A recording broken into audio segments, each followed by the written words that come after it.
Hai, ketemu lagi di video ke-26. Ini adalah video lanjutan part 3. Video part 1 udah saya bikin, silahkan tonton berikut ini. Video part 2 juga udah tayang. Buku Sel adalah buku terbaru yang ditulis oleh Siddhartha Mukherjee, seorang dokter sekaligus saintis. Ingat ya, nggak semua dokter adalah saintis. Mukherjee adalah peneliti kanker di Universitas Columbia, USA. Kalau di video part 1 saya mengulas tentang sejarah ditemukannya sel-sel berkat ditemukannya mikroskop, sampai kemudian berlanjut ke berkembangnya teori genetika. Di video part 2 saya mengulas tentang depresi, bagaimana depresi terjadi di sel-sel otak, dan bagaimana perkembangan penelitian penyembuhan depresi yang telah dilakukan oleh para neuropsikiatris. Nah, video part 3 ini saya akan mengulas tentang spesialisasi dan diversifikasi sel, dari sel darah sampai sel punca atau stem cell. Dan bagaimana sel punca dalam penelitian terkini bisa diciptakan dari sel dewasa yang telah terspesialisasi dan terdiferensiasi. Tonton terus video ini.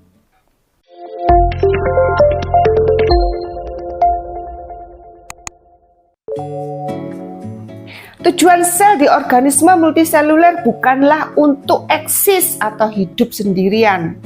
Sel harus melayani kebutuhan organisme. Sel harus berfungsi sebagai bagian suatu ekosistem. Sekarang kita membicarakan sel darah. Darah adalah mekanisme utama komunikasi jarak jauh atau transmisi di manusia, entah itu hormon, nutrien, oksigen, atau produk sisa metabolisme. Darah mengantarkan dan menghubungkan ke setiap organ, dari satu organ ke organ berikutnya. Komponen darah yaitu sel darah dan plasma darah. Sel darah merah atau eritrosis, kemudian sel darah putih atau leukosit. Keping darah disebut juga trombosit. Sel darah merah mengangkut oksigen yang terikat ke hemoglobin, kemudian ke jaringan di semua organ tubuh. Sel darah merah mengambil oksigen di paru-paru, kemudian diarahkan ke jantung yang mendorong sel darah merah menempuh perjalanan melalui pembuluh darah arteri ke seluruh bagian tubuh. Sel darah putih memiliki sistem yang paling kompleks di antara semuanya, saling memberi sinyal untuk mengoordinasi respons kekebalan, penyembuhan luka, melawan mikroba, dan berpatroli di tubuh mencari penyerbu atau penyerang. Keping-keping darah, yang ketiga tadi ya, keping-keping darah bergerombol membentuk bekuan darah. Satu keping darah jika sendirian saja tidak bisa membentuk bekuan darah, tapi jutaan keping darah bersama protein dalam darah berkolaborasi menyegel lokasi pendarahan. Plasma darah merupakan komponen cair darah, membawa bahan-bahan lain yang penting bagi fisiologi manusia seperti karbon dioksida, hormon, metabolit, produk sisa, nutrien, faktor pembekuan darah, dan sinyal kimia. Di bab ini bercerita tentang sel darah putih yang menjaga manusia. Saya jelaskan dulu tentang sel darah putih karena di buku ini penulis tidak memberi pengetahuan dasar yang memadai tentang leukosit atau sel darah putih. Sel darah putih atau leukosit terdiri dari beberapa jenis masing-masing dengan peran khusus dalam sistem kekebalan tubuh. Ada 5 jenis utama sel darah putih. Neutrofil, sel darah putih yang paling banyak, mereka bertugas melawan infeksi, bakteri, dan jamur. Limfosit, terdiri dari sel T, sel B, dan sel pembunuh alami. Limfosit berperan dalam imunitas jangka panjang dan melawan virus serta kanker. Monosit sekitar 2-8% dari total leukosit. Setelah mencapai jaringan tubuh, mereka berubah menjadi makrofag yang memakan patogen dan serpian sel. Kemudian eosinofil sekitar 1-4% berperan dalam melawan infeksi, parasit, dan alergi. Basofil kurang dari 1%, mereka melepaskan histamin saat terjadi reaksi alergi.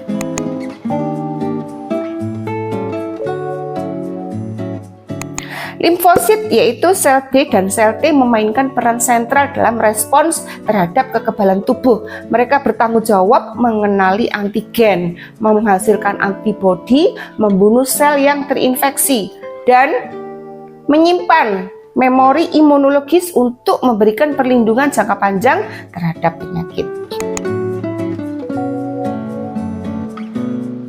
Ada cerita di buku ini tentang sejarah vaksinasi zaman dulu. Vaksinasi tertua dilakukan oleh dokter Tiongkok sejak 900 Masehi. Para dokter Tiongkok telah menyadari bahwa orang-orang yang selamat dari penyakit cacar tidak terserang oleh penyakit itu lagi.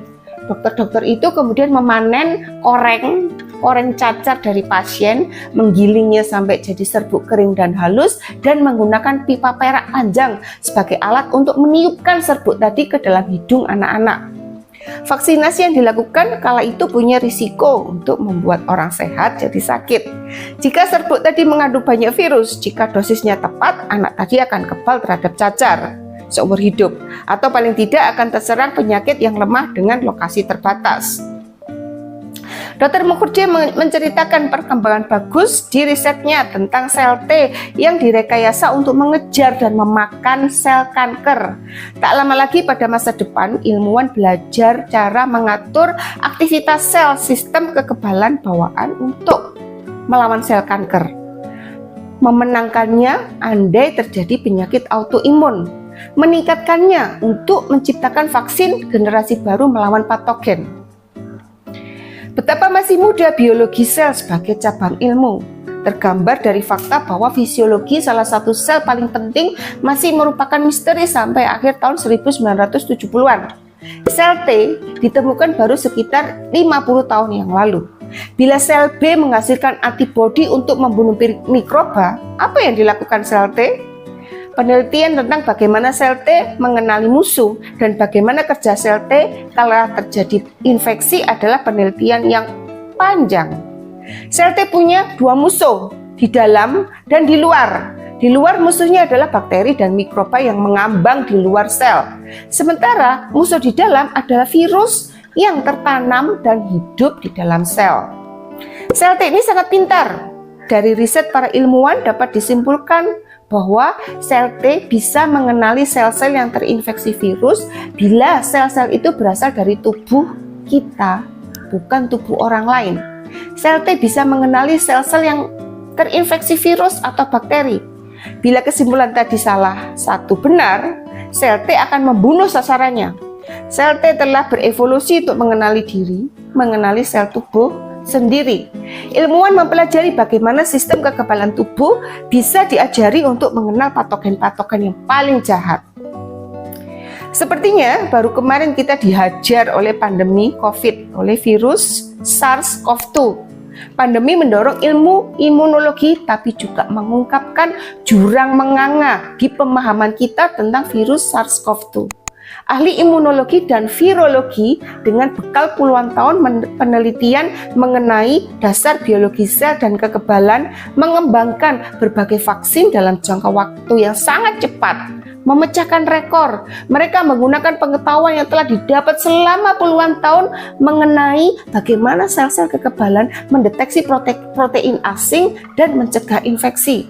Namun kemenangan itu tak berdaya di hadapan 6 juta lebih kematian akibat SARS-CoV-2 di seluruh dunia. Saat itu kita, Homo sapiens, berkejaran dengan virus SARS-CoV-2. Pertanyaan yang tersisa adalah, mengapa pada sebagian orang virus itu menyebabkan penyakit yang lebih parah dibanding orang lain? Mengapa virus itu menyebabkan penyakit yang lebih parah di laki-laki dibanding pada perempuan? Jawabannya adalah, kita tidak tahu. SARS-CoV-2 membajak respon interferon sel. Virus itu barangkali memperdaya sel kita sehingga sel kita percaya bahwa virus itu tidak patogenik. Pada kasus yang parah, virus membuat sel tubuh kita blingsatan. Mereka, yaitu sel-sel kekebalan kita, dibajak untuk berdatangan, berbondong-bondong mendatangi lokasi infeksi dan memulai program bumi hangus. Ini yang dikenal oleh orang awam sebagai badai sitokin. Ahli imunologi menyebutnya sebagai salah tembak imunologis. Mengapa dan bagaimana virus menyebabkan salah tembak imunologis? Kita tidak tahu. Kita telah belajar sedemikian banyak, tapi masih tersisa banyak hal yang perlu kita pelajari. Sebagian besar sel yang telah kita jumpai sejauh ini berbicara satu sama lainnya secara lokal. Sel sistem kekebalan, sinyal dari satu sel dapat memanggil sel-sel yang jauh untuk datang ke lokasi infeksi atau radang. Sel-sel saraf atau neuron berbisik melalui sinapsis ke neuron berikutnya. Sel-sel jantung sangat terhubung secara fisik sehingga impuls listrik dalam salah satu sel menyebar ke sel-sel lain. Namun suatu organisme tidak bisa mengandalkan komunikasi lokal semata. Suatu sinyal atau impuls harus berpindah dari sel ke sel, memberi informasi tentang kondisi tubuh secara keseluruhan. Sinyal-sinyal itu berpindah dari satu organ ke organ berikutnya dibawa oleh darah. Kita menyebut sinyal-sinyal itu hormon. Hormon memaksa tubuh bertindak sebagai satu kesatuan. Hati, pankreas, otak, dan ginjal adalah 4 organ utama homeostatis. Sel-sel beta pankreas mengontrol homeostatis metabolik melalui hormon insulin. Nefron-nefron ginjal mengontrol garam dan air, mempertahankan kadar garam yang konstan dalam darah. Sel-sel hati mencegah kita terbenam dalam produk-produk toksik termasuk etanol. Otak mengoordinasi aktivasi dengan cara mengindra kadar, mengirimkan hormon, dan bertindak sebagai penata laksana utama keseimbangan pemulihan. Ketika sistem-sistem itu berhasil, ada kehidupan. Ketika gagal, keseimbangan yang rapuh itu pun rusak. Semua sel berasal dari sel punca yang sama. Sel punca dibuat di sumsum tulang. Penelitian tentang sel punca dimulai dari penelitian sel darah. Induk sel darah merah, induk sel darah putih, induk keping darah semua berasal dari sel punca yang sama. Penelitian itu dilakukan oleh McCulloch dan James Steele. Keduanya adalah peneliti dari Kanada pada pertengahan tahun 1950. McCulloch adalah dokter yang juga seorang peneliti, sedangkan Steele adalah seorang dokter biofisika dari Yale. Dan sel-sel punca itu terus memunculkan lebih banyak sel merah, putih, dan keping darah sampai sistem darah yang sepenuhnya baru tercipta. Mereka bisa membangun seorang manusia dengan darah baru dari sel punca. Sel punca yang ada di dalam sumsum tulang dapat dalam perkembangan selanjutnya digunakan dunia medis untuk menyembuhkan leukemia dengan cara mencangkok sumsum donor ke pasien. Donor sumsum tulang pertama dilakukan dari sumsum tulang saudara kembar pasien penyakit anemia aplastik, sejenis penyakit gagal sumsum tulang. Darah pasien bisa dikatakan diganti seluruhnya dengan darah saudara kembarnya. Kini ribuan pencangkokan sumsum tulang dilakukan setiap tahun untuk banyak penyakit. Keberhasilannya bervariasi, tapi kini cangkok sumsum tulang merupakan salah satu andalan terapi seluler. Sel punca telah ditemukan di beraneka organ dan beraneka ragam organisme. Adakah sesuatu di sel punca yang membuatnya istimewa? Mengapa sel kulit atau sel B misalnya tidak bisa berbalik mundur menjadi sel punca? Pertanyaan itu sekilas terdengar absurd ya. Sampai tahun 1990-an, tak seorang pun ahli embriologi yang dikenal penulis memandang embriologi sebagai jalan dua arah. Jalan maju menjadi manusia dengan seluruh sel matangnya dan mundur dari sel matang menjadi sel punca embrionik. Nah, sesuatu yang aneh ya. Dua arah. Sampai pada penelitian Kazutoshi Takahashi, seorang peneliti pasca doktoral di laboratorium Yamanaka, melongok melalui mikroskopnya ke fibroblast yang telah dia paksa mengekspresikan keempat gen kritis itu. Yamanaka nantinya mengetahui bahwa perubahan kimiawi telah terjadi di DNA sel-sel itu. Protein di DNA berubah, bahkan metabolisme sel-sel itu telah berubah. Fibroblast telah berubah menjadi sel punca.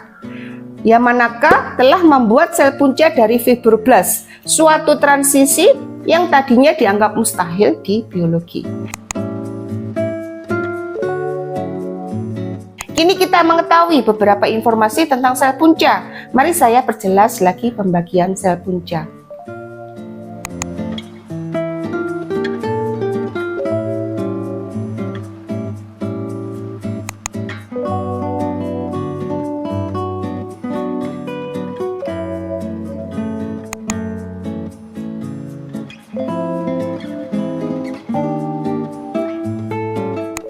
Sejak temuan Yamanaka yang menghadiahi dirinya hadiah Nobel pada tahun 2012, ratusan laboratorium telah mulai menggarap sel-sel IPS, Induced Pluripotent Stem. Analogi prosesnya seperti ini, Anda ambil sel dari Anda sendiri, ya, misal fibroblast kulit atau sel darah Anda. Anda buat sel itu melangkah mundur, ya, dan mengubahnya menjadi sel IPS. Sel IPS Anda tadi bisa membuat sel apapun yang Anda mau. Sel-sel itu tetap milik Anda sendiri. Pada prinsipnya, Anda bisa mengulang proses itu tanpa akhir. Sel IPS, sel beta, sel IPS, sel beta. Yang jelas kemungkinan mengulang-ulang itu menimbulkan satu lagi fantasi manusia baru. Manusia yang setiap organnya yang rusak bisa diregenerasi tanpa akhir. Rekayasa seluler telah memungkinkan kita membangun kembali bagian-bagian tubuh manusia dengan sel hasil rekayasa. Seiring bertambahnya pemahaman kita mengenai bidang itu, bakal muncul pertanyaan-pertanyaan medis dan etis baru, meningkatkan dan menantang definisi dasar mengenai diri kita, dan seberapa besar kita mau mengubah diri. Terima kasih telah menonton. Jangan lupa subscribe untuk selalu update dengan video terbaru saya yang akan membahas buku-buku sains terbaru. Bye!